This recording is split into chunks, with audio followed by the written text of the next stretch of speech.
I have noticed a recurring pattern coming up in my research, which is that of finding German entrepreneurs and settlements dating from the 19th century, whenever I have researched cities situated along the Mississippi and Ohio rivers. This has piqued my interest, and I'm going to look specifically for historical German influences found in cities along these two rivers. My name is Michelle Gibson. What we are told is that in the decade from 1845 to 1855, more than 1 million Germans fled to the United States to escape economic hardship, and that altogether over 7.5 million immigrants came to the United States between 1820 and 1870, primarily from Ireland and China. Many of the German immigrants were said to have had enough money to journey to the Midwest in search of farmland and work, unlike the Irish and Chinese who typically ended up in large cities on the coasts in low-paying menial jobs. According to our historical narrative, the Germans sought to escape the political unrest caused by riots, rebellion, and the revolutions of 1848, which were a series of political upheavals throughout Europe that year, with the aim of removing the old monarchical structures and creating independent nation-states, and was the most widespread revolutionary wave in Europe's history, with 50 countries being affected. The most important of these revolutions were in France, the Netherlands, Italy, the Austrian Empire, and the states of the German Confederation that would make up the German Empire in the late 19th and early 20th centuries. There are some things I would like to point out about the Mississippi River and Nile River before I jump into the subject matter I have chosen to investigate in this video. I have drawn a red line on the world map to demonstrate that there is a straight west to east linear relationship between the location of the Mississippi River Delta and that of the Nile River Delta. The Mississippi River, also known as the Father of Waters, flows southward 2,320 miles, or 3,730 kilometers, from its source at Lake Itasca in Minnesota, not far from Lake Superior and the Great Lakes region of North America, to the Mississippi Delta in southeastern Louisiana. The Nile River, also known as the Father of African Rivers, and along with its major tributary, the White Nile, is 4,130 miles, or 6,650 kilometers long. The source of the White Nile is Lake Victoria in what is called the Great Lakes region of Central Africa. The source of the Blue Nile is Lake Tana, a sacred lake in Ethiopia, and it joins the White Nile to become the Nile at Khartoum, the capital of Sudan. From Khartoum, the Nile flows northward to the Nile Delta. Here is a side-by-side comparison of the Mississippi River and the Nile River, as well as what the Mississippi River Delta and the Nile River Delta look like together. This is an aerial view of the Mississippi River Delta, which is on the southeastern coast of Louisiana, showing many geometric and straight channels. And the same type of straight geometric channels are also found in the Nile River Delta. I'm going to first look at the Mississippi River Valley, with a starting point of New Orleans, located a short distance northwest of the Mississippi River Delta region. And what I found out was that there was a substantial German contribution to the New Orleans economy in the 19th century, where apparently before the American Civil War, New Orleans was the largest German colony below the Mason-Dixon line. The Mason-Dixon line was a line of demarcation between the northern states and southern states surveyed in the 1760s, before the Civil War. This work will expose evidence of a hidden hand of a small number of related elitist family bloodlines hiding in different nationalities and religions, along with other allies, to carry out their plans for complete power and control over the world. We are told that German immigrants started arriving in New Orleans from the time it was founded in 1718. It is interesting for me to note that 1717 is the exact midpoint year between 1492 and 1942, boundary years for what I believe was a 3D time loop that was created by negative beings to hijack the original positive timeline humanity was on. Everything was grafted onto the existing infrastructure on the Earth and falsely attributed in the new historical narrative. The world history we have been taught is filled with war and violence, death and destruction, which was not our original evolutionary path. There are 450 years in between 1492 and 1942, and halfway, at 225 years, is 1717. In that same year, the premier Grand Lodge of England, the first Freemasonic Grand Lodge, was founded in London on June 24th of 1717. This Star City depiction of New Orleans was circa 1763. We are told that the construction of St. Mary's Assumption Church was completed in 1860 for the expanding number of German Catholics settling in the lower garden section of the city. And apparently St. Alphonsus, not far from St. Mary's Assumption Church, was completed in 1857 for the burgeoning Irish Catholic immigrant population in New Orleans' Lower Garden section as well. There was an explosion of parentless children in the 19th century, and New Orleans was no exception to this occurrence. In addition to the German Protestant orphanage, established in 1867, and the German Evangelical Lutheran Bethlehem Orphanage, established in the 1880s, there was a whole host of orphanages and houses of refuge in New Orleans.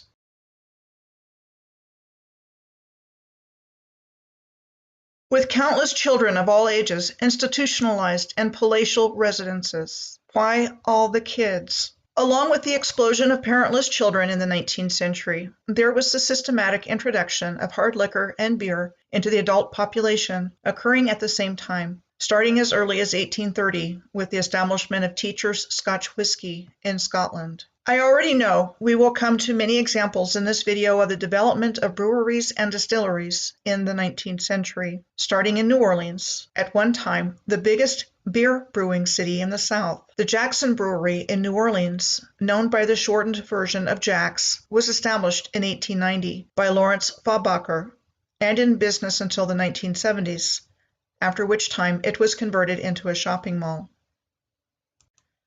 The Dixie Brewery was established in 1907 by Valentine Mertz and is still in business as a brewery as of 2019, though the original building was severely damaged in 2005 by Hurricane Katrina and never reopened. And the Falstaff Brewery, operating in New Orleans between 1936 and 1978, and the building was later repurposed for apartment living space. There's a lot more of all things German to find in New Orleans, so I will just mention a few more before I go up the Mississippi River to find more examples. Kolb's Restaurant was established by Conrad Kolb in 1899 and closed its doors in 1994. The Jung Hotel on Canal Street was said to have been constructed between 1927 and 1928, and the Hotel Grunewald, a 504-room hotel said to have been built by German immigrant Louis Grunewald in 1893, and now known as the Roosevelt New Orleans of the Waldorf Astoria hotel chain. Immediately after leaving New Orleans, I stumbled upon the German coast in my research, a region of early Louisiana German settlement along the Mississippi River comprised of the present-day Acadiana, or French Louisiana parishes of St. Charles, St. John the Baptist, and St. James. German immigrants were settled along this Mississippi River region in 1718 by John Law and the Company of the Indies. I'm going to digress from the German focus of this video for a moment, because I believe this information about John Law and the Company of the Indies is a significant finding. John Law was a Scottish gambler turned economist and banker who served as Controller General of Finances for his friend Philippe II, Duke of Orleans, regent for the juvenile Louis XV of France. After escaping prison and execution in London for killing an opponent in a duel in 1694, Law fled to the European continent and traveled for 10 years. He continued to make good money from gambling and made acquaintances that were useful to him later, like the Duke of Orleans. While he was in the Netherlands, he studied the Amsterdam Exchange Bank and the Dutch East India Company, also known as the VOC. The Dutch East India Company was the world's most valuable company of all time, worth $7.9 trillion as a standalone company. Law was intrigued by these things working together, bankers accepting shares as collateral for loans, and conversely, borrowing to buy new shares in an interaction between the stock market and lenders that produced a new kind of economy. With these ideas, Law devised a system based on paper money, and within which he was convinced that in order for an economy to work well, credit was necessary. In his book, Money and Trade Considered, he used terms like money supply, inflation, and the relationship between money and labor, as well as taxation being applied across all socioeconomic levels. His proposals were rejected by the Scottish Parliament, but the Duke of Orleans was prepared to give it a go. In 1716, John Law set up a public bank in France known as the General Private Bank, issuing paper money against deposits of gold and silver. It met with success, and in 1717, the French government approved Law's proposal to merge a number of existing businesses under the name Company of the Indies, which was also known as the Mississippi Company, comprising a vast area of 8 states, which at that time belonged to France, and Law became the company's chief director in 1718. The Mississippi Company acquired important monopolies in the tobacco trade, exclusive trading rights in Louisiana, the Mississippi River Valley, China, East India, and South America. The General Private Bank became the Royal Bank in 1718, which meant that the banknotes were guaranteed by the king. The key to the Royal Bank agreement was that France's national debt would be paid by the revenues coming from the opening of the Mississippi Valley. The Mississippi Company boomed on paper. However, it only took 2 years for the bubble to burst in 1720. What does all of this have to do with today? I'm seeing the underpinnings of everything. For one thing, all of this certainly sounds like the genesis of the financial and economic system under which the world has been operating for quite some time. For another, it illustrates one of the mechanisms by which the New World Order was created from the Old World Order, the Earth's original ancient advanced civilization, and control of the financial system and resources was undertaken, as well as everything else, in this new world.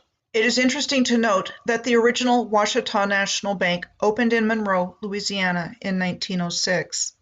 Before closing in 1933, the Ouachita National Bank printed 6 different types of national currency and moved twice during that 27-year period. Monroe was the ancient imperial seat of the Ouachita Empire in an area known as Ouachita proper.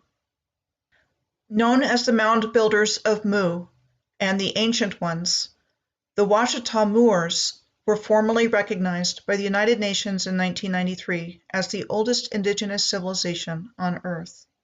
Watson Brake on the left is an archaeological site in Ouachita Parish, Louisiana, dated to 5,400 years ago, and is the oldest earthwork mound complex in North America, acknowledged to be older than the Egyptian pyramids and Stonehenge in England. It is located on private land, so it is not available for public viewing.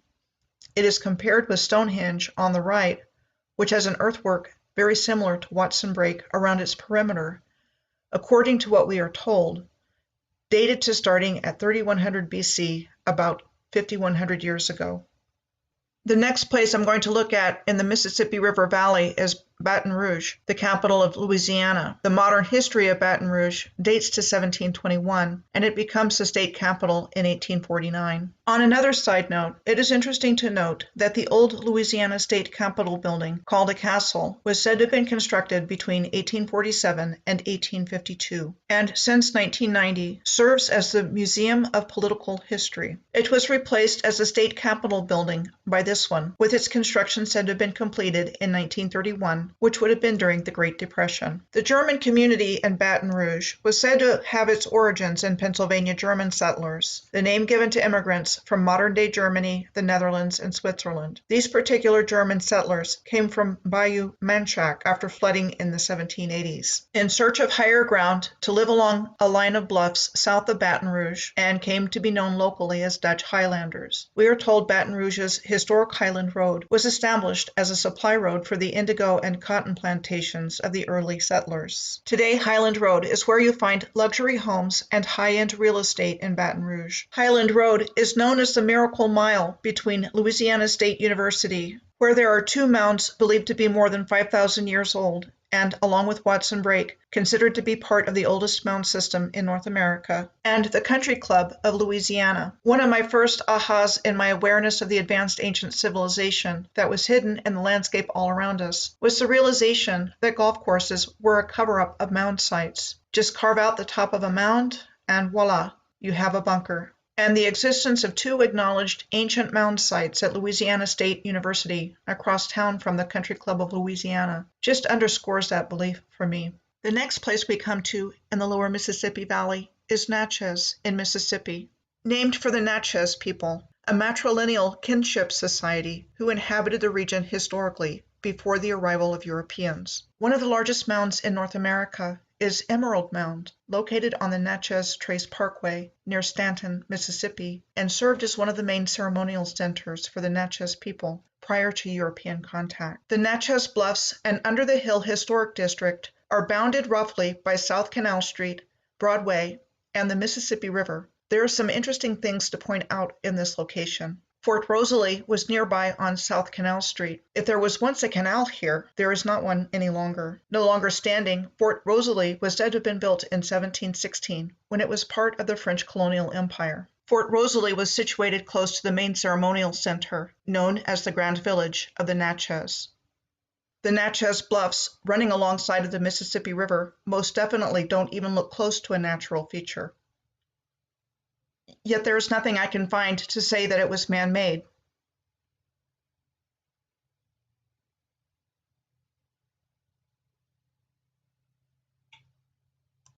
This is Natchez's Under the Hill district, with its mud-flooded appearance. Did I find an historical German presence in Natchez? I most certainly did. While there had been some early arrivals in the late 1700s, the German Jewish community in Natchez started to organize in the 1840s, many of whom opened retail stores in the Under the Hill district. Interesting, there would be a cotton boll in the Star of David pictured here. Apparently, according to an 1858 survey, 8 out of 12 Jewish businesses in Natchez traded in clothing or dry goods, merchants like Aaron Beekman.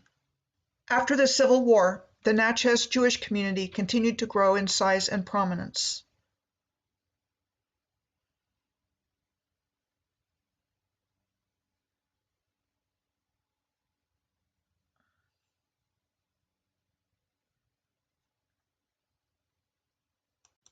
It is interesting to note there was a Monsanto Chemical Company connection to Natchez. The Monsanto brothers, Benjamin and Jacob, were from a Sephardic Jewish slave trading family originating in Spain and ended up coming to live in Natchez. Benjamin Monsanto, a slaveholder and seller, purchased the cotton-producing Glenfield plantation in 1787.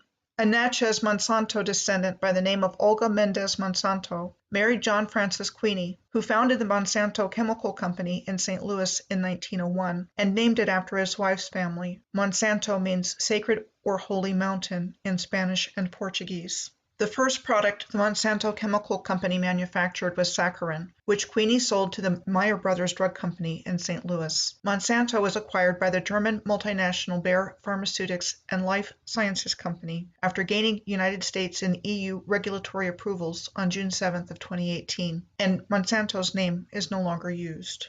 Natchez is considered to have the greatest concentration of splendid antebellum mansions in the United States. The Longwood Mansion, also known as Nutt's Folly, is the largest octagonal house in the United States at 30,000 square feet, or almost 2,800 square meters, and 6 floors. Said to have been built by local cotton planter Holler Nutt, spelled N-U-T-T, who was said to have wanted something unusual for his family home and was intrigued by octagonal homes. He decided to build it in 1860 to replace his first home and started construction shortly after. Estimates of as many as 1 million bricks were made for the house. The Civil War started and construction was halted after only the first floor was completed. The family moved in with the intention that they would return to complete the house after the war was over. Work halted in 1861 with only 9 rooms on the basement floor completed. Holler died at the age of 48 from pneumonia, and his wife Julia was left to raise their 11 children in poverty in the lower level of the home. After the last child who lived passed away, the home was sold to Kelly McAdams in 1968 for $200,000. She repaired the home for 2 years, leaving the upper levels unfinished to show what war can do. She gave the home to a local association, the Pilgrimage Garden Club, with the agreement that the home never be finished. What a strange story. The colonnaded onion dome of Longwood Mansion on the left reminds me of the one at the Colt Armory in Hartford, Connecticut in the middle, and on the right, the one at the Pina National Palace in Sintra, Portugal. Something tells me the master builder, ancestors of the enslaved people working on the plantations for wealthy landowners, were the ones that built all of the splendid mansions. The next place I'm going to look at is Vicksburg in Mississippi, the county seat of Warren County, and located roughly halfway between Memphis and New Orleans at the confluence of the Mississippi and Yazoo rivers. We are told French colonists were the first Europeans to settle the area, which was part of the historical territory of the Natchez people, and it was the French who built Fort St. Pierre in 1719, on the high bluffs at Redwood on the Yazoo River.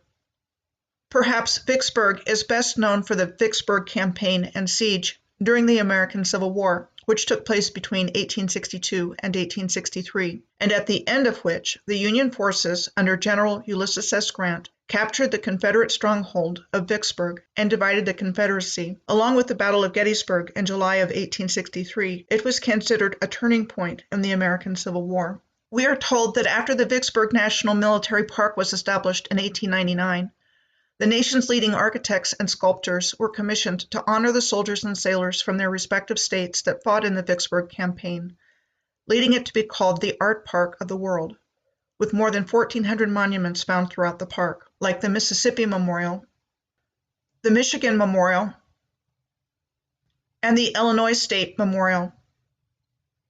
The Vicksburg National Military Park also hosts the USS Cairo, spelled C-A-I-R-O, one of 7 river ironclads named after towns along the upper Mississippi and Ohio rivers. The Shirley House is said to be the only surviving wartime structure inside the Vicksburg National Military Park. This is a wartime picture of the Shirley House circa 1863, with what is described as the camp of the 45th Illinois Infantry behind it. But there are things going on in this photo that don't make sense to me. Why all the digging and entrances? Apparently, during the siege of Vicksburg, the people of the city dug caves into the sides of hills to get out of harm's way from all the hail of iron that was coming their way from Union forces. A possible explanation. But is it plausible? This photo was notated as Union soldiers on the lawn of the Warren County Courthouse after the siege. It was said to have been constructed between 1858 and 1860. Interesting to note the contrast between the size of the soldiers and that of the courthouse. Considered to be Vicksburg's most historic structure, a museum is operated within the old courthouse today. The mud-flooded-looking Washington Hotel in Vicksburg was said to have been used as a military hospital during the Civil War. There was a castle in Vicksburg which was said to have been built in the 1850s, including a moat, but it was destroyed by the Union Army and the site turned into an artillery battery. This is what I found about Vicksburg's German Jewish community, dating to early in the city's history.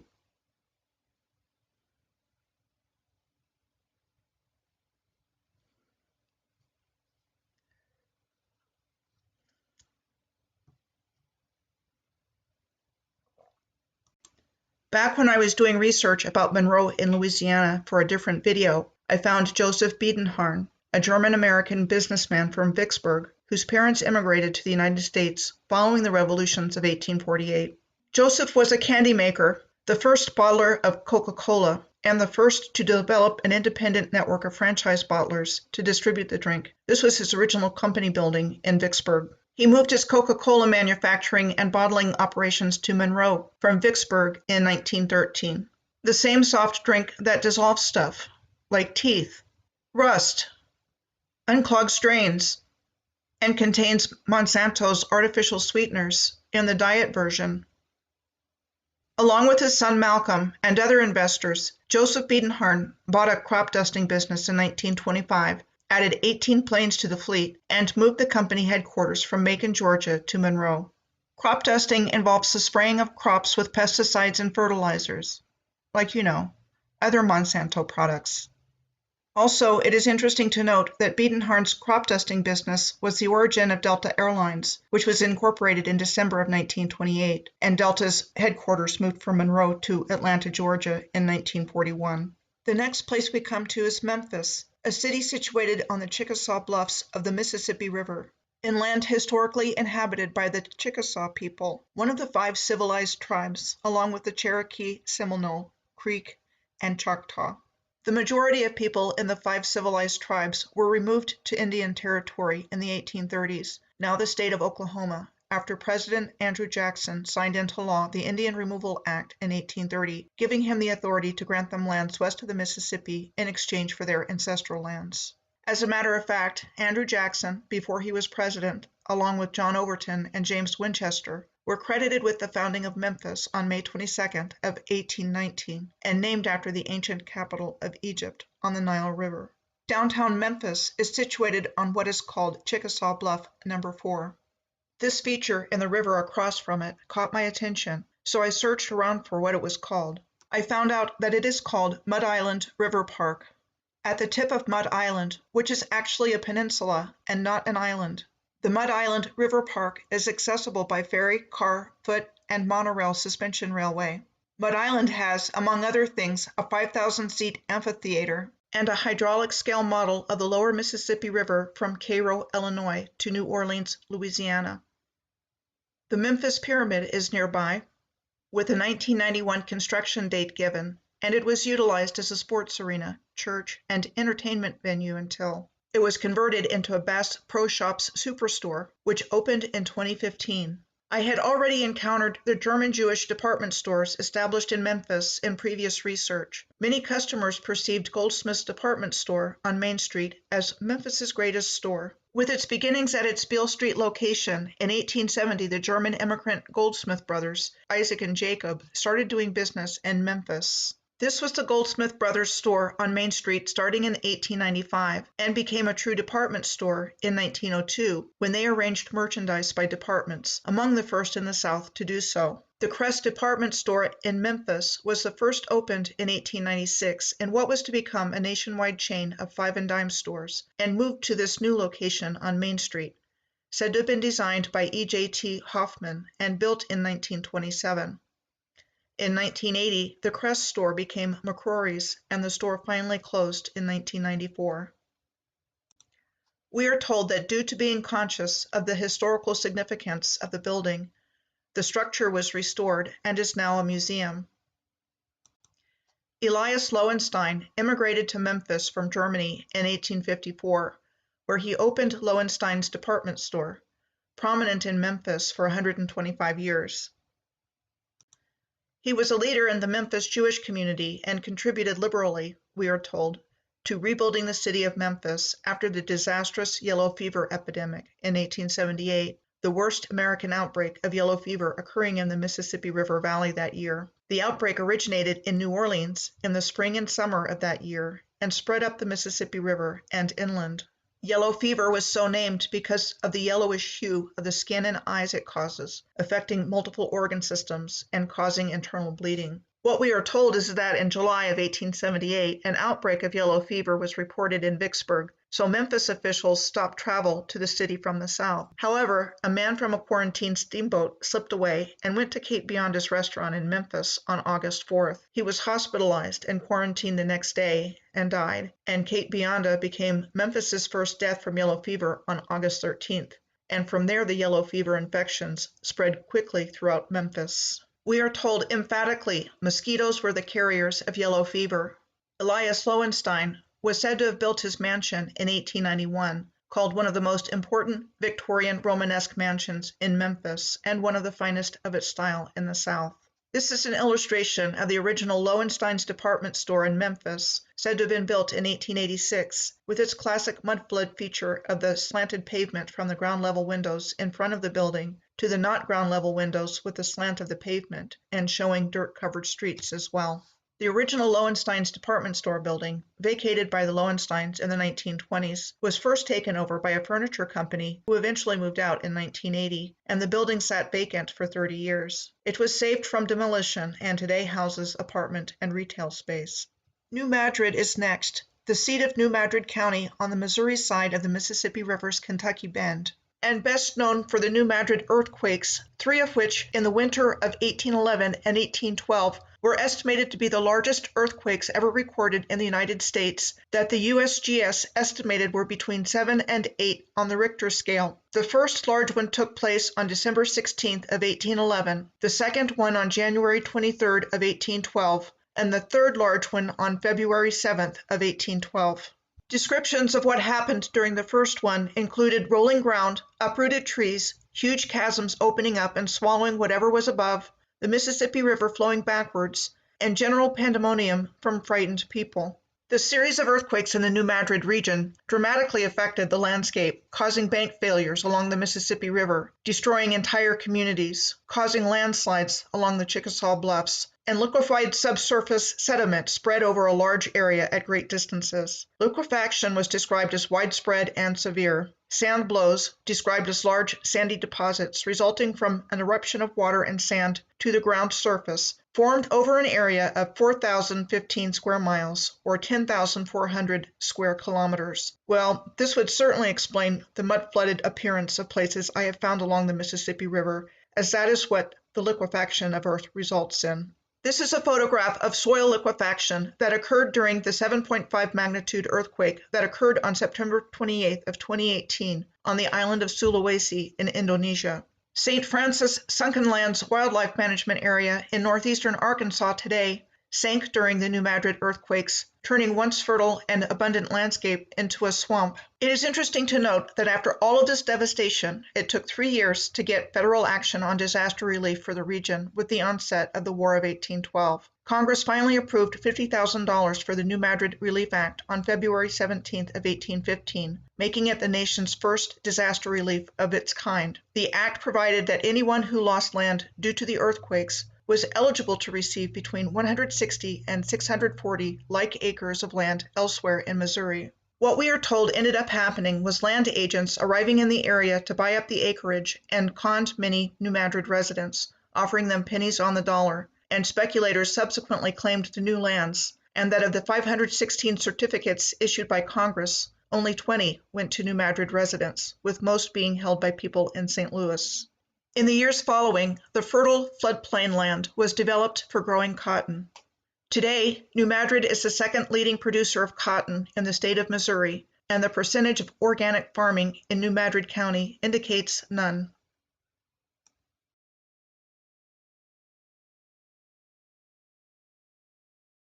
One more thing before leaving New Madrid.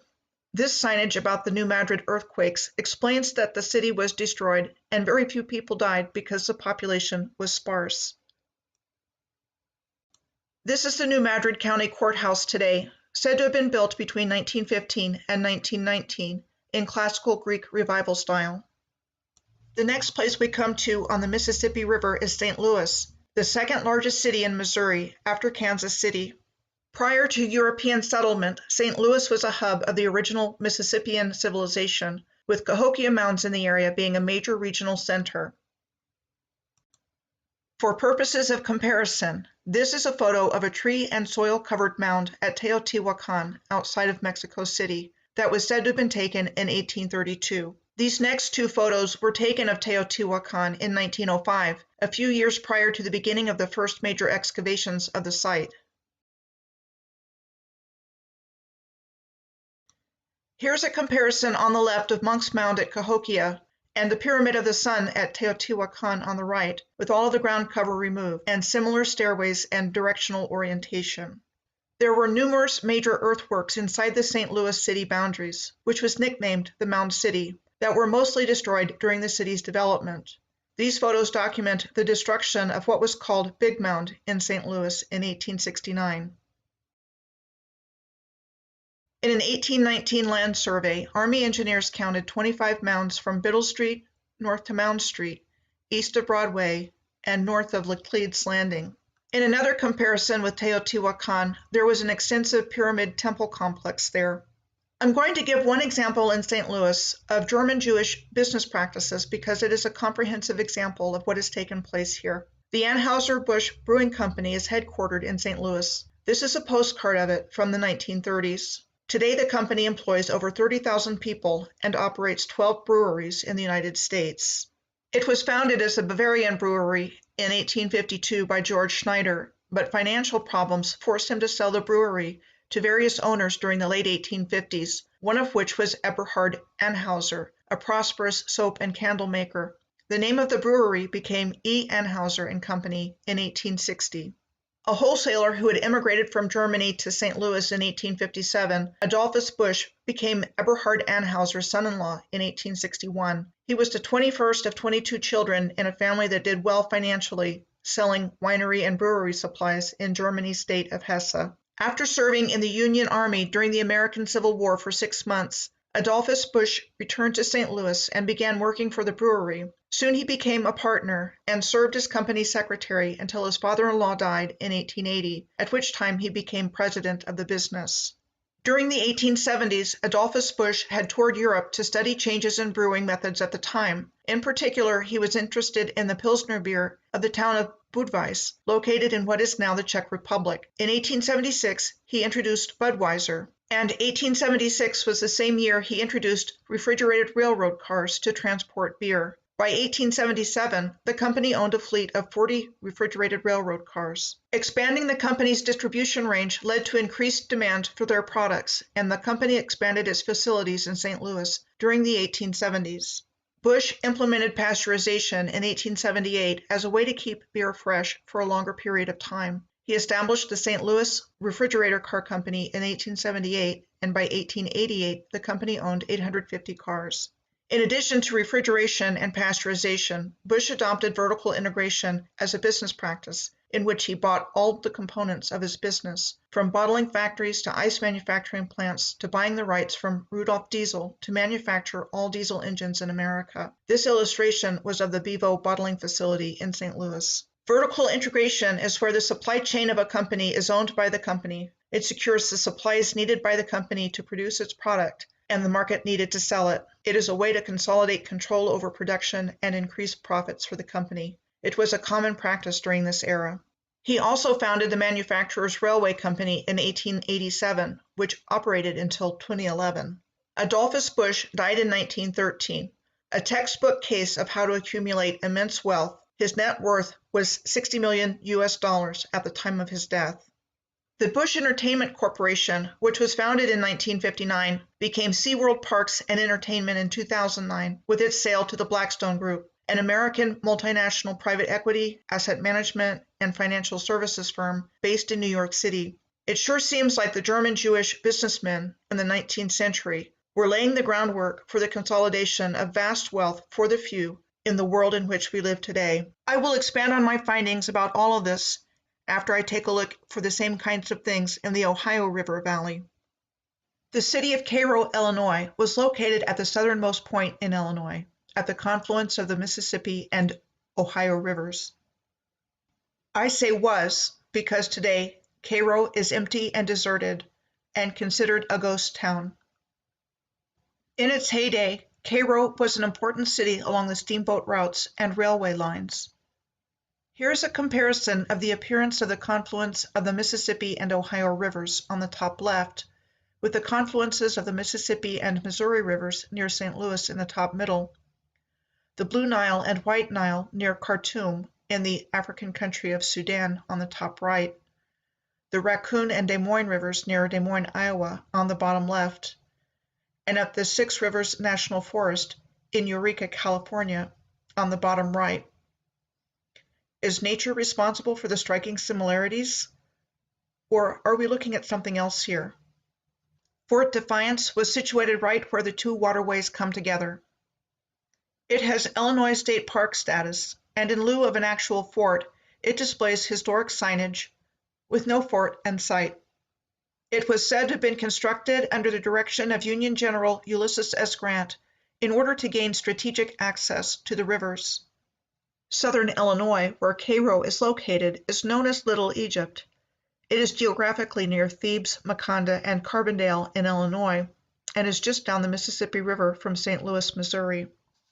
Like Cairo, Thebes was said to have been named for the Egyptian city of the same name, and is perhaps best known for the Thebes Bridge, a 5-span cantilever truss railroad bridge said to have been built for the Union Pacific Railroad and opened for use in 1905. Construction of the Thebes Bridge was said to have started in 1902, and the bridge was said to have been designed by civil engineer Ralph Majeski, a preeminent bridge designer in the United States.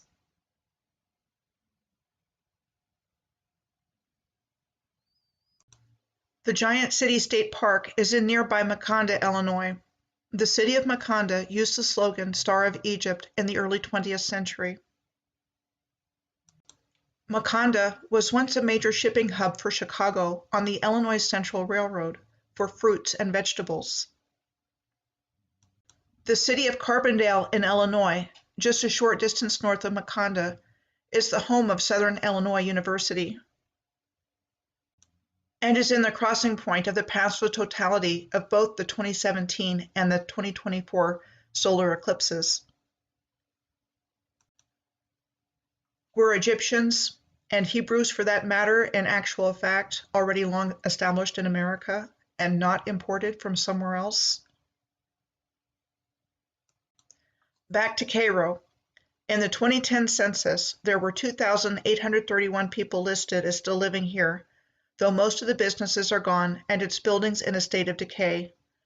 I am not finding references for historical German influences here, but that doesn't mean there weren't any, and as we continue along the Ohio River from here, I know the influences will be there from past research.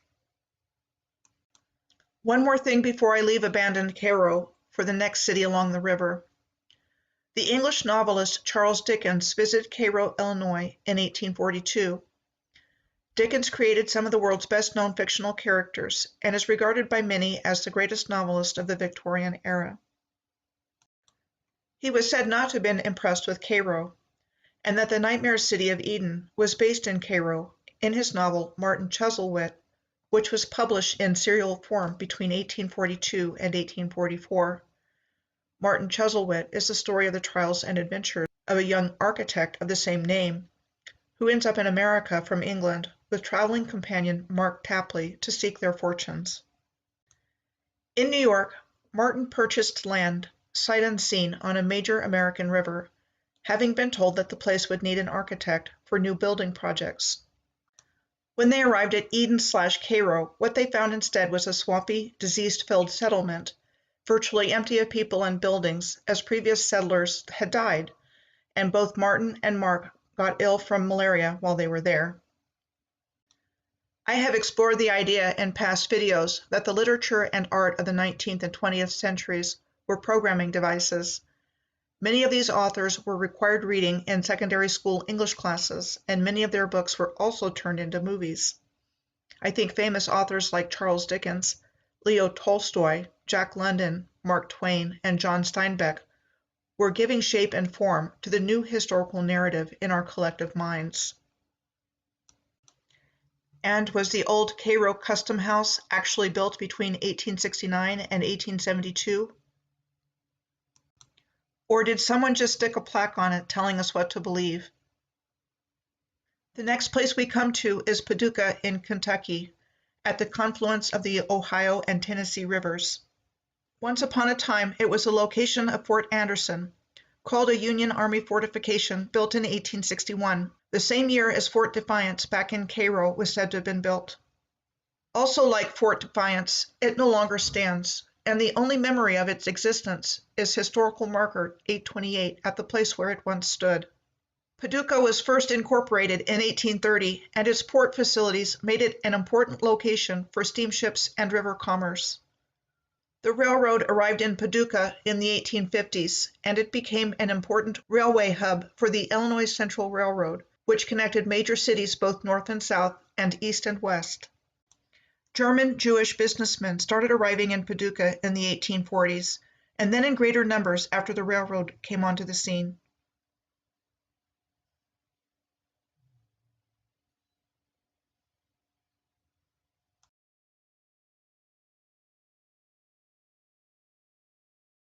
They dominated the local whiskey business as well. In 1890, Joseph Friedman and his brother-in-law John Cuyler started a distillery and wholesale whiskey business in 1890, with the distillery becoming one of the largest in the country. Another one who got his start in the whiskey business in Paducah was Isaac Wolf Bernheim, a German-born businessman who started the I.W. Harper brand of bourbon whiskey, along with his brother in Louisville, Kentucky. I found good examples of subliminal advertising in these ads for I.W. Harper whiskey, which is always a pleasure, and America's finest, associated with patriotic symbolism. Isaac W. Bernheim established the location for the Bernheim Arboretum and Research Forest south of Louisville in 1929 on land he was said to have purchased at the bargain basement price of $1 an acre because it had been strip mined for iron ore. When I was looking for photographs of the Bernheim Arboretum and Research Forest, I found these giant wooden trolls there that people seem to love to pose with. I myself find the imagery they evoke to be on the very disturbing side. Apparently they were made from recycled wood by Danish artist Thomas Dambo and have been on the ground since 2019. A few more things back in Paducah before I move on. Paducah has had major flooding 3 times, resulting in enormous amounts of property damage and loss of life in 1884, 1913, and 1937. Here is one photo of the 1884 Paducah flood. And another that I found that is one of those creepy staged-looking photographs with the words "stage of water" even mentioned on this one that I find from time to time. Like the ones that I found in Nelson County, Virginia on the Orange and Alexandria Bridge. This one taken in Trenton, New Jersey sometime in the 1870s. And this one was taken in front of the Machinery Hall in Cincinnati at the 1888 Centennial Exposition of the Ohio Valley and Central States. The American-German National Bank of Paducah printed currency between 1872 and 1910, though they didn't make that distinction on the actual currency notes. Lastly, 20 blocks of Paducah's downtown have been designated as a historic district and listed on the National Register of Historic Places.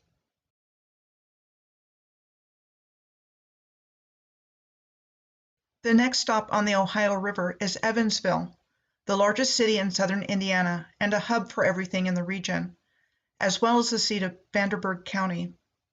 This is the old Vanderburgh County Courthouse, said to have been built between 1888 and 1890.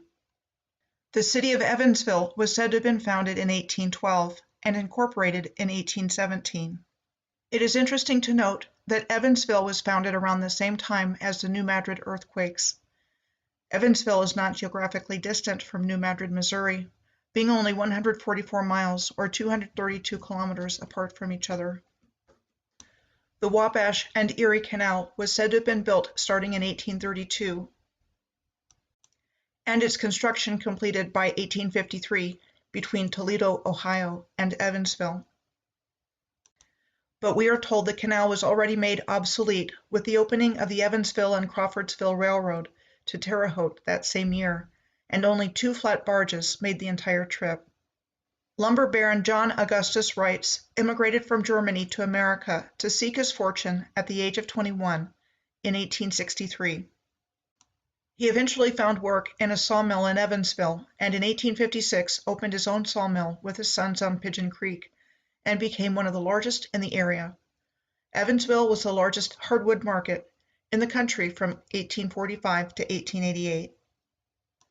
Besides the lumber industry, Reitz was involved in banking and the railroad as well, organizing the Crescent City Bank and incorporating the Evansville, Carmi, and Paducah Railroad, which later became the Louisville and Nashville Railroad.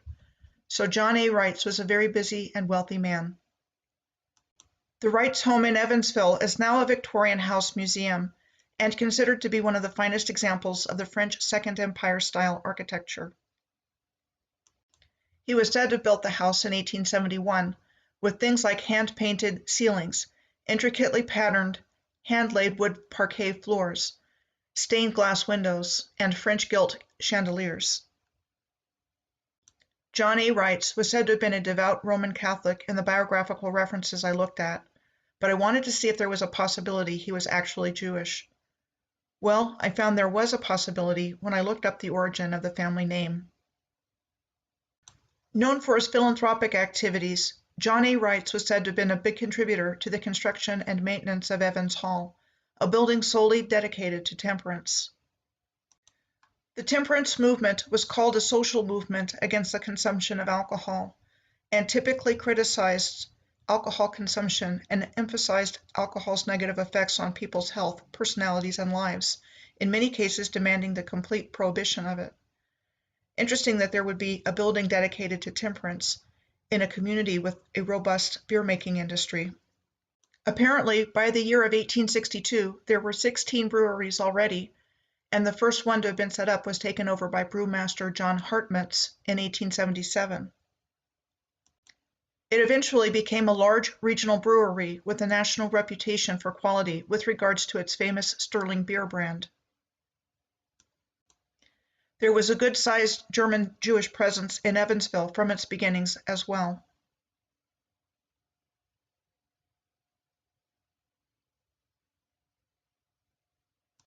Not only was there an alcohol industry in Evansville, there was also a cigar industry. The Fendrick Cigar Company became the largest independent cigar factory in the world, at its peak producing 100 million cigars each year. The Fendrick brothers immigrated first to Baltimore in America in 1833 from a part of Germany with a history of cigar making. They started in the tobacco and cigar business in the 1840s and in 1855 moved their company headquarters to Evansville. There were a number of big fires in Evansville's history. The Main Street Fire of January 3rd of 1951 blazed through the city's central retail hub, destroying almost all of the Main Street landmarks, some of which are shown here in a photograph that was taken a few weeks before the fire. Before I leave Evansville, I want to take a look at Angel Mounds. The site was named after the Angel family who purchased the farmland they are on starting in 1852.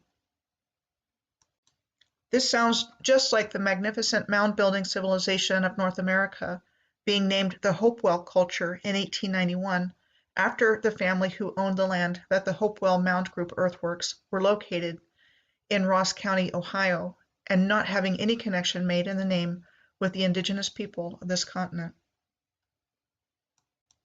The Angel Mounds site included 6 large platform mounds, 5 small mounds, at least 1 large plaza, and palisaded walls. The mound builders are typically depicted like this, wearing loincloths and living in thatched huts. I counted 21 cities on my map of the Ohio River Valley at the beginning of this video, so I'm going to hit the highlights from just a few more of the cities, as there is so much more to find here, it would take me forever to finish this. Next, I'm going to look at the Louisville, Kentucky area on the border with the state of Indiana. Founded in 1778 on the Ohio River, Louisville is one of the oldest cities west of the Appalachians, and the settlement was said to have grown as a portage site for Ohio River traffic because of the Falls of the Ohio, the only obstruction for river traffic between the upper Ohio River and the Gulf of Mexico. The Falls of the Ohio were also where Lewis and his crew met up with Clark at what is now Clarkville, Indiana, in October of 1803, across the river from Louisville, Kentucky. After a keelboat for their expedition was said to have been built to Lewis's specifications near Pittsburgh, Pennsylvania, in the summer of 1803. The earliest settlements around the Falls of the Ohio are shown here. Louisville was the destination of the first German immigrants starting around 200 years ago, and by 1850 they represented nearly 20% of the population, said to have influenced every aspect of daily life, from politics to art. The Moses and Henry Levy brothers immigrated to America from Germany in 1853 and opened their first Levy's department store in 1861, and then moved to their flagship store after it was said to have been constructed between 1888 and 1893 by prominent Louisville architects Arthur Loomis and Charles Julian Clark. The Levy Brothers building still stands today and is on the National Register of Historic Places. It was renovated to have a restaurant on the first 2 floors and apartment units above the restaurant. Kunz's the Dutchman restaurant started out as a wholesale liquor business in 1892 and was a restaurant between 1941 and 1966. Alcohol that is 100 proof is 50% alcohol by volume and straight up flammable. Alcohol is classified as a depressant because it slows down the central nervous system, causing a decrease in motor coordination, reaction time, and cognitive function, and high doses cause the respiratory system to slow down drastically, potentially causing a coma or death. Founded in 1797 as Brunerstown, by 1870, 17% of the citizenry of Jeffersonville, Indiana, across the river from Louisville, were foreign-born, mostly from Germany. This is the German-American Bank location in Jeffersonville today. The Butcherville neighborhood was so named because it became the area for butchers and stockyards in Louisville because of its proximity to the Beargrass Creek, where animal remains were said to have been dumped. The Bourbon stockyards were built in 1836, we are told, and waves of German immigrants found their way to Butchertown. These stockyards closed in 1996 after untold millions of animals were led to slaughter here. The most prominent of the German meat packers was Henry Fisher, whose Fisher Packing Company still exists today. The Germantown neighborhood in Louisville was predominantly settled by Germans in the mid-1800s as well. The next place is Cincinnati, located on the northern side of the confluence of the Ohio and Licking Rivers, the latter of which marks the state line with Kentucky. And it is the seat of Hamilton County, with construction of the present courthouse said to have been completed in 1915, which would have been during the First World War. Cincinnati was booming in the 19th century, when during the 1800s it was listed among the top 10 cities for its population. During that time, a significant number of German immigrants arrived in Cincinnati. Mass immigration began in the 1830s with Cincinnati's boom in the meatpacking and shipping industries. Ohio farmers brought their livestock to Cincinnati for processing and shipment to various markets. Meatpacking resulted in tremendous wealth for some, while at the same time workers received little pay for working long hours without benefits, and if they couldn't keep up the pace, they were simply replaced.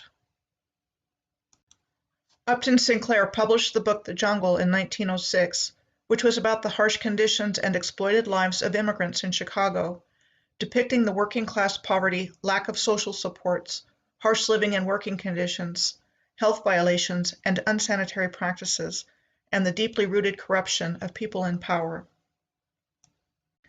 While the book's publication and public outcry surrounding it led to reforms in the meatpacking industry, like the Meat Inspection Act, Upton Sinclair was a socialist, and promoting socialism was another purpose of the book. Political refugees came to Cincinnati after the 1848 revolution in the German states. Between 1840 and 1850, the German population increased almost 10 times, and 30% of Cincinnati's population was of German stock by 1860. It is important to note Cincinnati has the oldest Jewish community west of the Allegheny Mountains. In 1854, Isaac Mayer Wise became the rabbi of the B'nai Yeshurun congregation in Cincinnati, and a leader in establishing what became known as American Reform Judaism. Formerly the Plum Street Temple, the Isaac M. Wise Temple was said to have been erected in a Byzantine Moorish synagogue architectural style that originated in Germany during the 19th century for his congregation in 1865, and that it was dedicated in 1866. Among the oldest synagogue buildings still standing in the United States, and the historical narrative we are given, the year it was built in 1865 was the last year of the Civil War. Rabbi Isaac M. Wise's brother-in-law, a publisher named Edward Block, followed him to Cincinnati in 1854, and he helped set up the production side of the oldest Jewish American newspaper in America, The Israelite, which was first published in 1854. Edward Block then went on to found the Block Publishing Company in Cincinnati, at the time the largest Jewish publisher in the country. His son Charles moved the headquarters of the company to New York City in 1901. Cincinnati's Over the Rhine neighborhood is among the most intact and largest historic districts in the United States. The name of the neighborhood was said to have come from the mostly German immigrants who developed the area in the mid-1800s. Amongst the districts within the Over the Rhine neighborhood is the Brewery District, the heart of Cincinnati's beer brewing industry. It was here that the first German-owned brewery was opened in 1829. By 1860, there were as many as 36 breweries operating in Cincinnati, and by 1889, there were 13 fewer breweries, but they were shipping beer the world over. And by 1890, Cincinnati was named the beer capital of the world. Some of the members of Cincinnati's Beer Barons Hall of Fame include John Kaufman, who established the Kaufman Brewery in 1844, Friedrich and Heinrich Schmidt, who in 1852 founded the Schmidt Brothers Brewery, first as the St. Louis Brewery, and Christian Moerlein, who established his first brewing company there in 1853, the city's largest brewery, developing into a national and international market.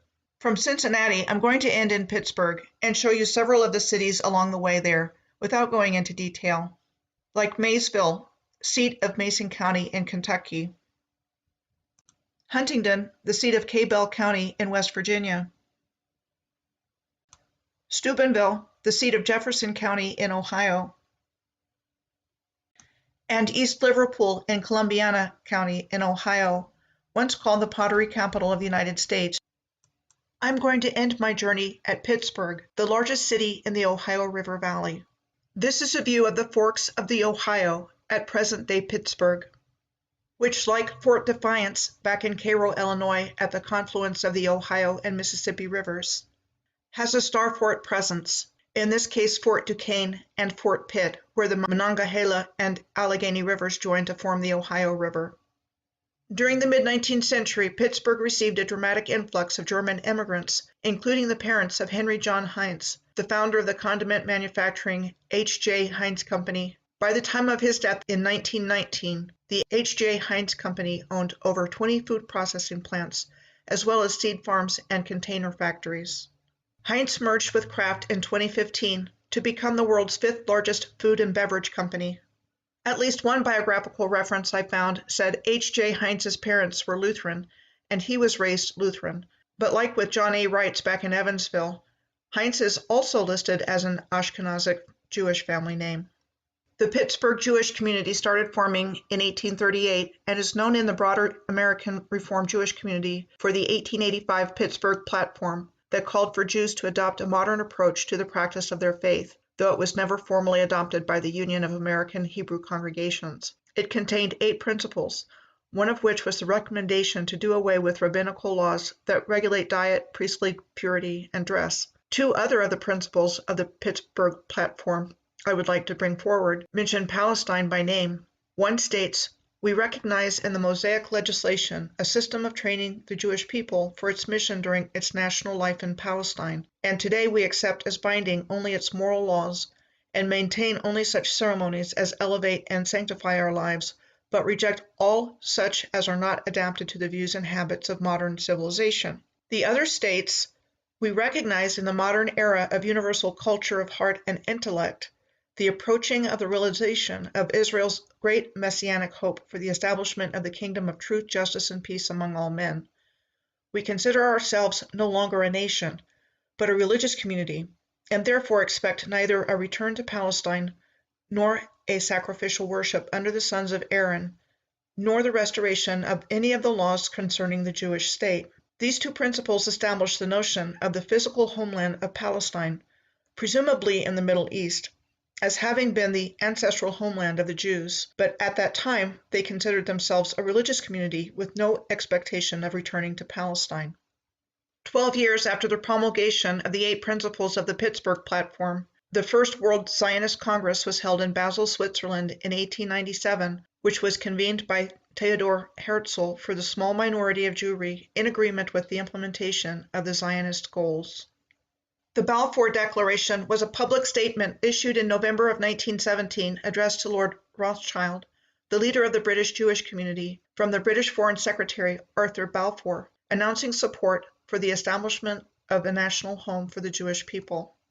The Central Conference of American Rabbis, or CCAR, declaration in its 1937 Columbus Platform of an affirmation of the obligation of all Jewry to aid in Palestine's upbuilding as a Jewish homeland, and its assertion in the 1976 Centenary Perspective that we are bound to the newly born state of Israel by innumerable religious and ethnic ties, was accepted by the CCAR in the Miami Platform of 1997.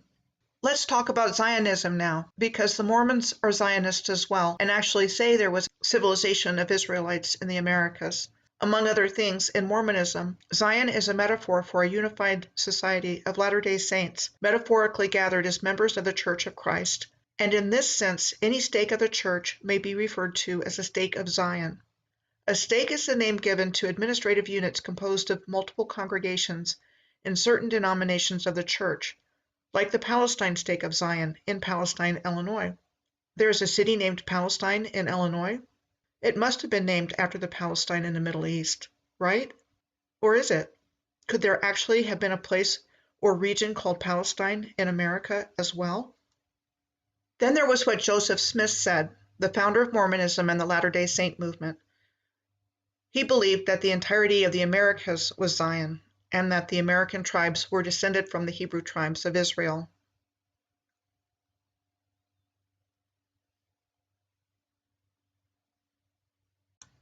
Was the founding of the Mormon Church what is defined as controlled opposition? Controlled opposition is a strategy in which an individual, organization, or movement is covertly controlled or influenced by a third party, and the controlled entity's true purpose is something other than its publicly stated purpose. The controlled entity serves a role of mass deception, surveillance, or political and social manipulation. The controlled party is portrayed as being in opposition to the interests of the controlling party.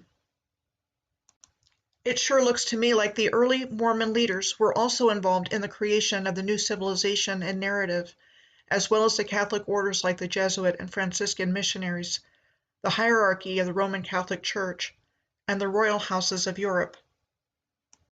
And their secret activities involved with the creation of the New World Order were carried out with the involvement of the highest echelons of secret societies, including the Freemasons, Oddfellows, Knights of Pythias, and the Skull and Bones Society. The definition of Zionism is an international movement originally for the establishment of a Jewish national or religious community in Palestine, and later for the support of modern Israel. I think Zionism is a vehicle by which the world's controllers, known by names such as the Illuminati, Cabal, Globalist Elite, and Bilderbergers, that planned and executed the corporate structure for their global takeover of the world's finances, resources, and people. They are a small number of related elitist families hidden in different nationalities and religions to carry out their plans for world domination. What was the origin of their Zionist template? This is the King James Version of Psalm 76, verses 1 and 2. In Judah is God known, his name is great in Israel. In Salem also is his tabernacle, and his dwelling place in Zion. The word Salem, or Shalom in Hebrew, means peace, which the similar sounding word salam in Arabic also means. A tabernacle was a portable sanctuary in the wilderness, and the earthly dwelling place of God. On the surface, we are told that Sion with an S is the Greek form of Zion with a Z, and denotes Mount Hermon in Deuteronomy 4, verse 48, where Mount Hermon is referred to as Mount Sirion, and a hill where King David captured a stronghold. A temple was later built, and later became synonymous with Jerusalem. I also found a definition of Sion as an imaginary place considered to be perfect or ideal. The metaphysical meaning of Sion is defined thus, with words describing things like high power, virtue, courage, and strength. So what if the King James Version of Psalm 76, verse 2, of God's tabernacle is in Salem, and his dwelling place in Sion, actually means something to the effect of God's portable sanctuary is in peace and his dwelling place in the highest ideals, which could also be applied to each individual human being as a portable sanctuary of peace, striving to live life in the highest manner possible. The word Zion, instead, has come to be associated as a place name for Jerusalem, as well as the Jewish homeland, and is not synonymous with Sion, which is a state of being the people of the original civilization strove for. What if the 12 tribes of Israel were not from a specific location on the earth, but an integral part of how the original worldwide civilization was laid out? The following is a summary of some of my findings regarding the creation of the world we live in today, by focusing my research primarily on German entrepreneurs and settlements in the Mississippi River and Ohio River valleys. German Jewish immigrants started arriving around 1830 in cities all along these important waterways, setting up shop and monetizing all available resources through the creation of different industry sectors, creating the new economy and financial system, and generally laying the groundwork for the new world on top of the original infrastructure of the ancient Moorish civilization that built everything, which had its origins in Mu, also known as Lemuria. In my opinion, the infrastructure was dug out of mudflows and/or restarted in order to be able to use whatever form of infrastructure it was, like canals, railroads, and streetcars, among many other things, and not built by the people who took credit for building them. These businessmen created jobs for which they paid immigrants, not only from Germany but other countries as well, low wages, which was in turn returned as wealth in the form of payment for goods purchased in their department stores and other shops, among many other ways of increasing wealth by payment. It is also an interesting side note that child labor laws didn't go into effect in the United States until 1938. Creating an environment filled with the widespread availability of addictive substances, which was then glamorized in glitzy advertisements. Beautiful old buildings were either intentionally modified, demolished, or left abandoned to deteriorate on their own over time. Following the Mississippi River, I found the origins of the Monsanto Chemical Company in St. Louis, from which its very first product, saccharin, was manufactured by the company founder for the Meyer Brothers Drug Company in the same city, and the start of a whole host of poisonous products. Monsanto was acquired by the German multinational Bayer Pharmaceuticals and Life Sciences Company after gaining United States and EU regulatory approvals on June 7th of 2018, and Monsanto's name is no longer used. I found this picture of a cotton field in New Madrid County, the second leading producer of cotton in Missouri, with signage displaying the Bayer logo. I found Joseph Biedenharn, originating in Vicksburg, Mississippi, a German-American businessman who was the first bottler of Coca-Cola and the first to develop an independent network of franchise bottlers to distribute the drink. He moved his Coke bottling business to Monroe, Louisiana in 1913, and he, along with his son and other investors, bought a crop dusting business in 1925 for spraying pesticides, which were other product lines of Monsanto, and which was the genesis of Delta Airlines, which was incorporated in 1928. And lastly, in following the Ohio River, I found the origins of American Reform Judaism, which connects directly back to the formation of the Zionist movement as we know it in the 20th century in Cincinnati and Pittsburgh. I want to end this video by saying I personally believe the world's elitist controllers will not get away with all that they have done, and that things are in motion to bring about their day of reckoning in the near future.